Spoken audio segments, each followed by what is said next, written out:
The desert air hung heavy with tension as Colonel Mark Reynolds peered through his binoculars. His troops, stationed in an unnamed Middle Eastern country, faced an enemy skilled in guerrilla warfare. The insurgents had no uniforms, no set battlefield, and no predictable pattern of attack. They struck fast, vanished into the rocky terrain, and left the American forces scrambling to adapt. Traditional combat strategies failed to gain ground. That was when Reynolds decided to turn to the past. As a history enthusiast, he had studied ancient warfare extensively. The Romans, he knew, had faced similar difficulties when expanding their empire. Their enemies, barbarians, rebels, and desert raiders, had fought in much the same way as modern insurgents. The solution, Reynolds believed, lay in the military doctrines of the Roman legions. He gathered his officers in the dimly lit command tent, maps spread across a wooden table. "Gentlemen," he said, his voice steady, "we've been looking at this conflict all wrong. The enemy dictates the rules and we react. That ends now." He tapped his finger on a copy of Vegetius de Re Militari. The Romans fought enemies just like ours. They mastered adaptability, small unit tactics, and deception. "We'll do the same." Major David Connolly raised an eyebrow. "You're suggesting we fight a 21st century war with 2,000-year-old strategies?" "Not quite," Reynolds replied. "We adapt their principles to modern technology. We stop playing defense and make them react to us." Reynolds introduced the testudo or tortoise formation, adapted for urban combat. He modified the idea to include overlapping fields of fire, creating impenetrable zones as soldiers moved through the streets. Shields became armored personnel carriers, and pylon spears became coordinated sniper and drone strikes. Instead of deploying large patrols, they used the maniple system, small independent squads that moved quickly, communicated fluidly, and engaged strategically. Their first test came at a bombed-out village where insurgents had entrenched themselves. Instead of sending a standard force, Reynolds deployed 3 10-man squads, each tasked with controlling a specific section. They moved in a staggered formation, shields up, bulletproof riot shields protecting their front, drone reconnaissance guiding their flanks. When the first squad was spotted, they formed a defensive perimeter, reminiscent of the Roman circulus, forcing the enemy to focus fire while the second and third squads flanked from hidden alleyways.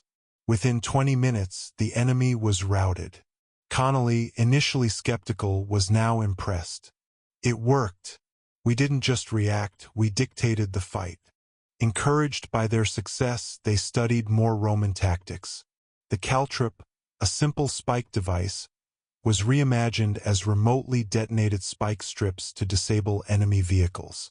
Psychological warfare, a Roman specialty, became a new focus.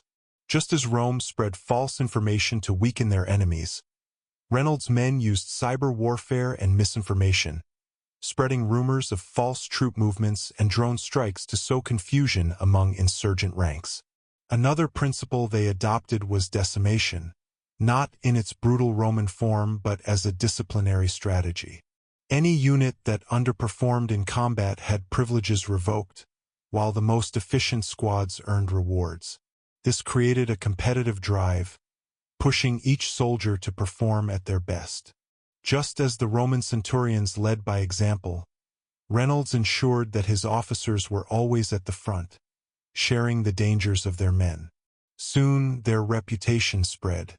Insurgents grew wary, unsure where the next attack would come from. The Americans, once predictable, had become as elusive as their enemies. The success of these adapted tactics was undeniable, but the war was far from over. Then came their biggest challenge, a fortified insurgent base deep in the mountains, reminiscent of the strongholds Rome faced in Gaul. A direct assault would be suicide, so Reynolds borrowed from Julius Caesar's siege tactics. Instead of charging in, they built a circumvallation, a modern version of the Roman siege perimeter. Drones monitored the base, artillery targeted supply routes, and sniper teams ensured no movement went undetected. They didn't storm the enemy. They starved them. Days turned to weeks, and desperation set in among the insurgents. When the enemy finally attempted a breakout, they fell into an ambush. The battle was over before it had truly begun. The Roman strategy had worked once more. As Reynolds stood on the battlefield, surveying the remnants of the enemy's failed escape, he knew history had repeated itself in the best way possible. Rome's strength was not in its numbers, but in its discipline, adaptability, and strategic brilliance. In the modern age, those lessons had won another war. The victory, however, was not without its costs. Several soldiers had fallen in the siege, and the emotional toll weighed heavily on the unit. War, no matter how well planned, always exacted a price. Sitting alone in his tent that evening, Reynolds reflected on the ancient commanders he admired. Caesar, Scipio, Trajan, none of them had ever won without loss. As he read over the reports, another challenge presented itself. The insurgency was not completely crushed. Intelligence reports indicated that a new faction had risen, learning from their own mistakes, just as Reynolds had learned from the Romans. The war was evolving, and the enemy was adapting. It was a lesson straight from history. Every victory bred new challenges. Reynolds knew they could not afford complacency. He called another meeting with his officers. "They're changing their strategy," he said, pointing at the latest intercepted messages. "They're learning from us. This time we evolve again." He proposed a new plan, this time inspired by the cohort replacement system the Romans used. Instead of rotating individual soldiers in and out, entire units would train together and operate as a single, cohesive force. This would maintain their battlefield effectiveness and ensure no loss of cohesion when replacements arrived. To counter the enemy's increasing use of night raids, Reynolds implemented tactics inspired by Roman vigiles, night watchmen who patrolled the streets of ancient Rome. His men established a system of rotating night patrols with drone support, preventing surprise attacks.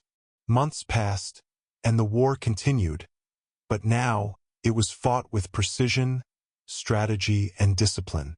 Reynolds and his men were no longer reacting to the enemy. They were shaping the battlefield. And in the quiet moments between battles, he wondered if one day, future commanders would look back at their strategies the same way he had studied Rome's, learning, adapting, and finding new ways to wage war.